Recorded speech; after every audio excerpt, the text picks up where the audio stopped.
It is a pleasure to be here tonight, and I have to tell you, when Kim called me a couple of weeks ago, well, she didn't actually call me, she sent me an inbox message. So I am sitting on the sofa doing what I do, watching crime shows nonstop, and I'm sitting there, and my messenger buzzes, because I don't know how to turn it off.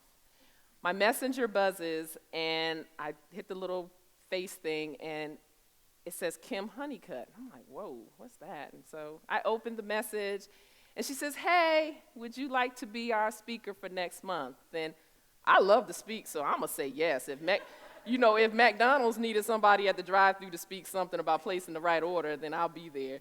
So I said, sure. Well, then I put the phone down, and I said, oh, my God. Every month at icuTalks, there's a theme.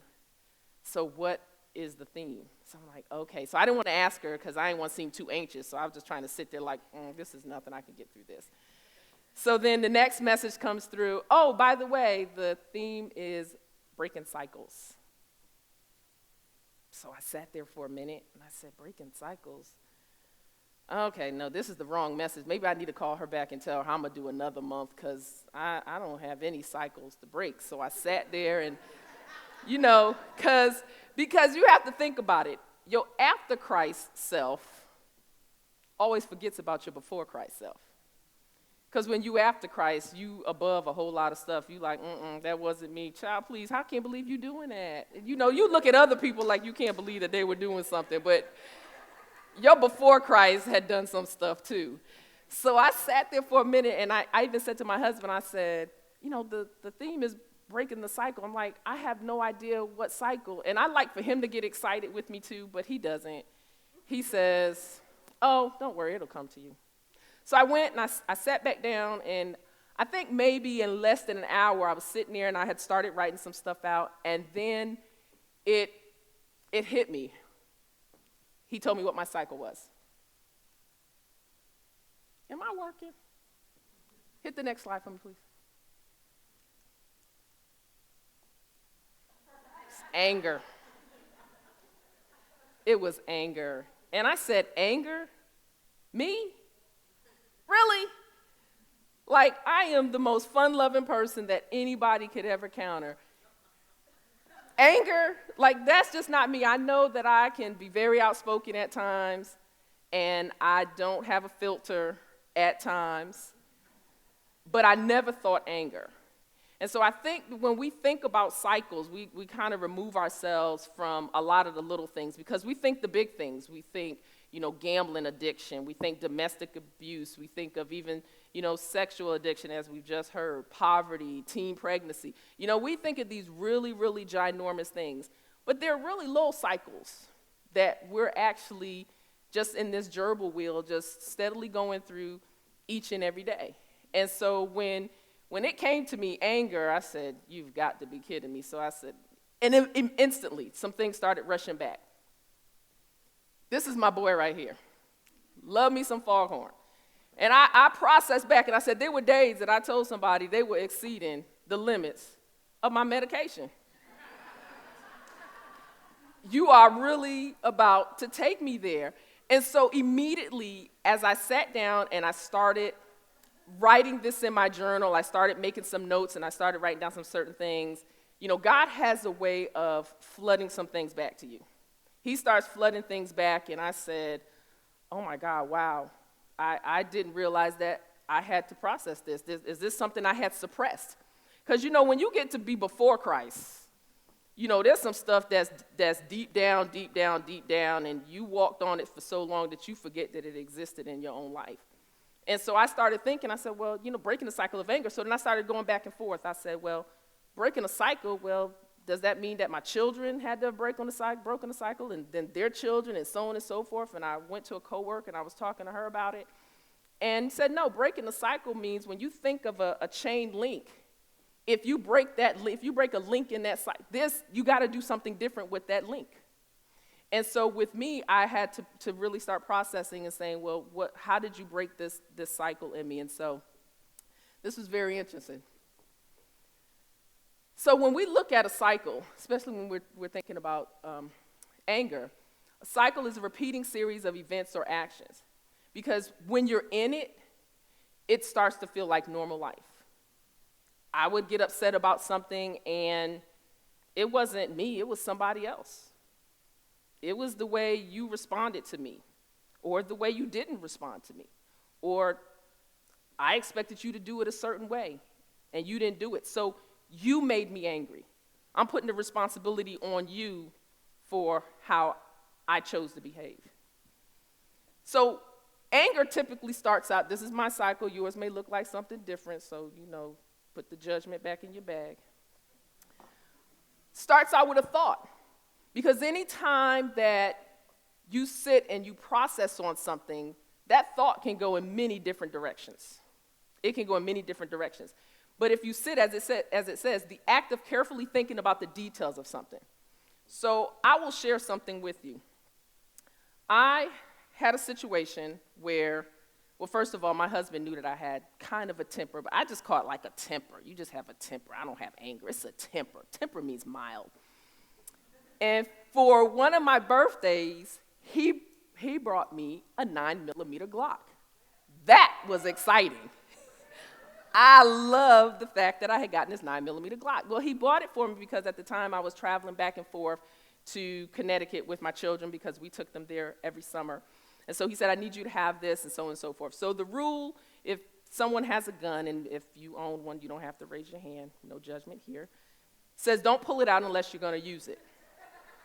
So never take out a weapon unless you're absolutely going to use it. So I kind of ingrained in my mind, I carry this, and, I'm driving through, New York City and, things of that. Now, I'm ready. Somebody want to jump up on my car. I'm ready. So I went to Connecticut this particular summer, and I don't know what was going on with me and my sister-in-law, but something had happened this particular day.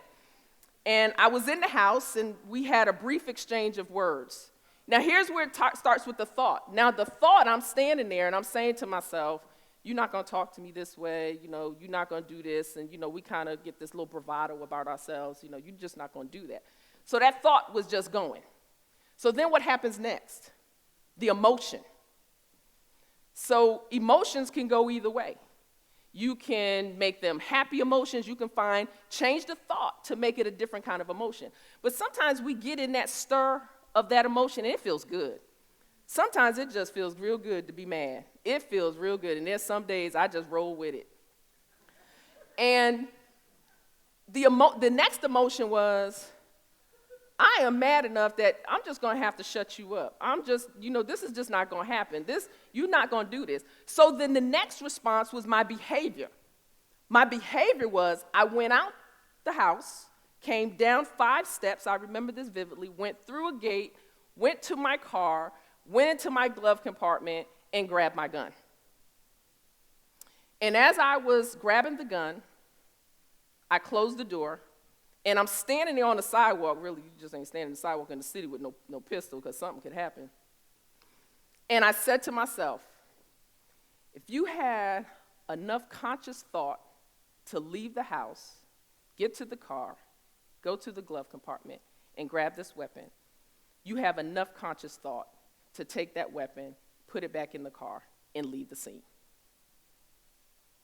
And I did. And so I remember driving back to Charlotte that weekend, and that whole thought was just resonating in my mind. I said, if you can get that angry, how far would you go?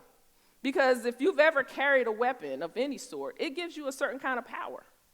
It gives you a certain kind of power. And so I went home and I thought about that. I said, I promise, God, I will never, ever pull a weapon out again unless I'm intending to use it. And so it's a cycle. But I could have continued in that and thought that was normal behavior. So we get in these processes, and you just kind of say the norm is now, that's just who I am. That's how I am. That's just me. Well, what about being just Christ? What about that? How about you figuring out what it is that he wants you to do? And so the precursor to that, which I'm kind of leading into, how you going to have these kind of thoughts and your father's a pastor? What is that? So what have you learned? What are you learning? And so here, and it goes into this. My anger consisted of those fits of rage, and that was that, vandalism, assault. I mean, y'all, I've done some stuff now. See, I can share with y'all my before Christ, because I'm the one with the mic and I'm on the stage. I remember when I was in elementary school, we were playing outside, playing, every season, whatever season sport it is, kids do that. So right now it's football season. You see kids with footballs, it's baseball, whatever. We were outside playing baseball, and it was supposed to be my turn. And someone came and took the bat and said, no, it was her turn. And I remember taking the bat, and it wasn't a wiffle ball bat. I remember taking the bat, and I took it out of her hand, and before I thought about it, I hit her upside the head with that bat. Fortunately, she didn't have to go to the hospital. She wasn't unconscious. But I just looked at it and said, well, you wouldn't have got hit if you had just accepted it was my turn. I would get angry, and something would happen, and I would just trash my whole room. I would just throw stuff around, and this is that and the other. Of course, I did it when my mother wasn't home. But then I put it all back together again. I think I've done this like over the course of 3 or 4 times. I got mad at a boyfriend of mine. He was cheating, and I said, well, I'll teach her a lesson. I promise I'm going to wait till she gets off work. And I knew the time she was getting off work, and she had to cross the street to go get on the bus.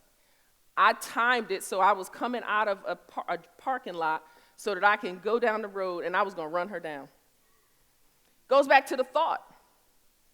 Goes back to the emotion. And it goes back to the behavior. The thought, the emotion, and the behavior. I got mad at somebody again, and I was talking to another friend of mine. She said to me, well, I could take care of that for you. I'm like, oh, okay. You know how sometimes you're talking to people and stuff don't really process. She said, well, I could take care of that for you. And I was like, oh, okay, yeah. She said, no, my Uncle Bubby, he can handle that for you. And when she said that, something clicked. No, Uncle Bubby is doing something that ain't totally legal, and it involves cement. And it involves not finding that person. And so I really had to sit. There was a time I sat and I said, well, where's all this coming from? Because in my home, I assessed my home environment. My parents were married over 26 years, and in those 26 years, I had never, ever heard them raise their voices at one another. My father never said a coarse word. My mother was, very respectful. She spoke her mind, but she was very respectful. I didn't have that environment, so I was asking myself, where did all of this come from? How did I get to this point? I'm looking at my relatives. There was just, sometimes you try to tie things together, and I was trying to tie all this together, and I had no way of figuring all this out. And so I'm thinking to myself, something is wrong with me, because I just shouldn't be this mad most of the time. And I enjoyed thinking about doing stuff to people. And I ain't the only one, so don't look at me with that tone of voice. I enjoyed thinking about doing something to people because I got something out of it. I mean, like when you laying in the bed at 11 o'clock at night, you get mad at your boyfriend. You call your best friend, tell him to come and pick you up because you want to go to your boyfriend's job, and wait for him to open the window because he was a manager at a fast food restaurant. Wait for him to open the window so you could throw a cup of bleach in his face. This is what I'm talking about. That was my before Christ. See, y'all get to witness my before Christ. That was before Christ. And so I had to sit and I had to think about that, and I said, well, here's my anger. And that's a general number. So one year, I left Charlotte, taking my kids, actually left Charlotte to go pick up my kids. And my mother had told me that there was something that she needed to talk to me about. And I said, oh, what could it be?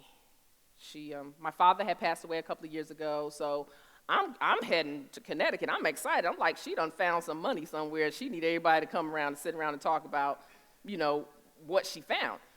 And so I get to Connecticut, and she sits me down the night before I'm supposed to leave. And I drove up there by myself this particular year, I think it was.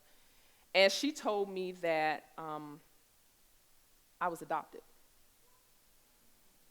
I believe I was 26 years old. And I sat there. Now, mind you, I always thought my sister was adopted because she was the crazy one. I said, somebody in this family is adopted, but it's not me. And so I'm sitting there and I'm processing that, and I don't, you just think about the heaviest news that you've ever received in your life, and you just think about the weight on that. That was very weighty. And matter of fact, I didn't drive Connecticut by myself that year. My husband came with me because I remember driving back from Charlotte to Virginia, And I don't ever remember stopping. I know we had to get gas because you can't get from Connecticut to Virginia on one tank of gas.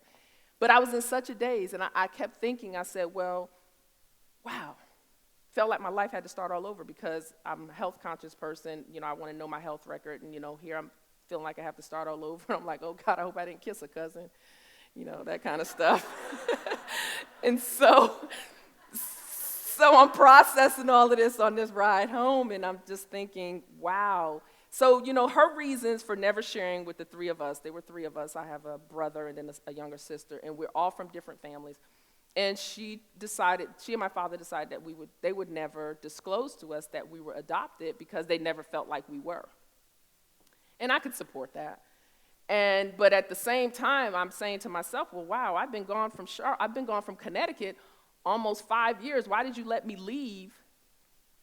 And now I have to do research from afar and doing things by mail. And, so I started doing this search, and it was a long search. You get on these adoption sites, and you see all these horror stories, and, birth families don't want to talk to the child, and, or the child finds them, and they're mad because they've been found, and it breaks up the family, and, so on and so forth. And so I said, you know what, I'm the kind of person, I don't really hold on to all that stuff. Look, I don't need anything from anybody. I just want to know my health history. So if I find these people, I just want to know how healthy I am and how many more tests I need to get to make sure I live as long as I'd like to live.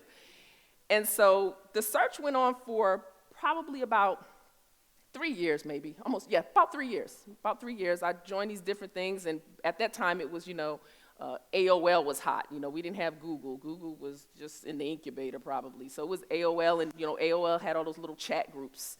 And so, I'd find chat groups about adoptions and so on and so forth. And so my mother had told me the agency that handled the adoption. I contacted the agency, and they sent me this letter, and the letter said, gives you the whole makeup about the adoption, and it says, my mother was 14, I think, when she had me. My father was 17, and they both wanted to keep me. They both wanted to keep me, but their parents were older, and they had other children. They said, we just can't afford to keep another child, so they were forced to put me up for adoption. And so it just kind of gave me some other factors, but I'm just looking for health history. I'm like, all that other stuff is good, don't matter to me right now. And so I remember I got to a point and I said, you know what, this is a really big world. And God, I don't know where these people are. And so if you have an idea of where they are, you will bring them to me. The next morning, we had a prayer group at work, and we were just praying, this is that and the other. And I got a call from my birth mother, and she wanted to talk to me that night, and so we kind of talked and this, that, and the other. Fast forward in that conversation, she told me about my father. She said, well, your father is in prison. Guess what for? Murder. I just put 1, 2, 3, 4, 5. That's not his number, but he has an inmate number, and I know it by heart because I write letters once in a while. And he is incarcerated because he had wanted to find me all these years, and she said, unless you have something to offer her, I don't think we need to disrupt her life. And he just kept at it and kept at it. Finally, he got married. He was cheating on his wife, and he and my birth mother stayed in contact, and she told him, she said, look, you can't keep doing this. You can't, if you're not going to be faithful to her, you just need to leave her, or she needs to leave you. Well, she decided one day that she was going to leave him. And they were having a family outing one day. His wife and her family was having a family outing one day. And he went over to the outing, and he said to her, he said, I've already had one child taken away from me because they had a daughter at the time, and I'm not going to have another one taken away from me. And he did take out a gun and shoot her in front of her family. So when I heard this story, kind of took me back to going to my car, getting a gun, and almost making that same decision that he made. And, I think he's kind of, dealt with or whatever, and I've met him and his children, and even the young daughter that was young at the time that he took her mother away. And so I had to look at that, and I was processing, and after talking to him, and really smart guy, was an engineer. He was an engineer. He was doing very well up in New York and so on and so forth, but he threw all that away. And I had to look at him, and I saw a lot of parallel in a lot of my behavior because now I had figured out where that anger had come from. So now I had to do something about it. Put that anger on ice. We all get angry, things happen, and we want to do something about it. That's our natural thing to do. We want to do something about it, or we want to, we ain't trying to get got, if you want to say so. I had to identify when my emotions shifted, and I still do that today for those people that work with me. I have to identify when my emotions are shifting, and that was key because when something happens, you get to make the decision which side of the fence you're going to be on. And so I had to ask myself, hey, wait a minute, something just happened here, and figure out what to do with that. And then next, control how or if I would respond. Everything doesn't require a response. Everything is not worthy, to say something or to be the one to get the last word or to say what. Sometimes it's just not worth it. Sometimes silence is more suicidal for the other person. Because when you don't say anything, they can't do anything with that. But because if they're expecting you to respond, they get what they want. And I have to evaluate if it's worth a response. It's just not. And I say that a lot today. And there are times that I still have to take myself through this process because that DNA still flows in me. But there's another DNA that flows as well. And I have to understand that Christ didn't bring me this far for me to make a stupid decision off of a simple emotion. Because it's not my emotion to deal with. If I'm supposed to be in him, he's supposed to be in me and I in him, then I need to just turn it over to him. So now when you tell somebody to take a chill pill, that's really what it is. You have to put your anger on ice. So I'm grateful for my story. There was a time that I was ashamed of being adopted and there's still some struggle that I have with it at times because when I'm with my family that I was raised with, when we have different gatherings, I kind of say to myself, oh, well, I'm not really related to them. And then with my family that I am blood related to, I'm like, oh, I don't really feel related to them because I didn't grow up with them. But you got to control that thought because then if you stay in that thought, then it starts separation. It starts with separation. Well, I don't really want to be around, but I don't feel like I belong. And, you start getting all these downloads and you start questioning yourself, questioning family. Love is love. And if you can learn to love yourself first, nothing can separate that. Nothing can separate that. So I'm grateful for my story. I could laugh about it. There's a whole nother book about that, about my adoption. But I'm grateful. I still talk to my father, and sometimes he can kind of go there, and so I'll just say, I'm not going to let you take me there because that's not where I am. And now that I've identified it, I'm able to kind of make the necessary adjustments that I don't choke anybody. So that's a daily struggle to not choke anybody. So I'm just being real. But I thank you all for your time tonight. I thank Kim for this opportunity. And some of you already know that, you were out in the lobby there. I've written a book called The Life Diet 365. And this book is about acknowledging the toxic and negative people in your life. Because toxicity is horrible. And however it flows in your life, it impacts what you do and how you respond to the people in your life. And sometimes those people that are toxic are the people that are closest to us, which are our family. And just because I've done a couple of small groups, just because a person is your mother or your father, sister, or brother, doesn't mean that you have to take that negative toxicity from them, because that's just a label. You got to go before the label. They're human first. They're human, and humans make mistakes. Humans tell lies. Humans discourage. Humans say things that hurt you. Most of us, our mothers, fathers would never do that, but a human would. So you have to take it back to being human. So that's my book. It's out there. I have a few copies, and you can follow me on Facebook, and now I'm just loving Periscope, so I'm on Periscope as well. But thank you so much for your time. Does anybody have a birthday today or yesterday or? Who? There you go.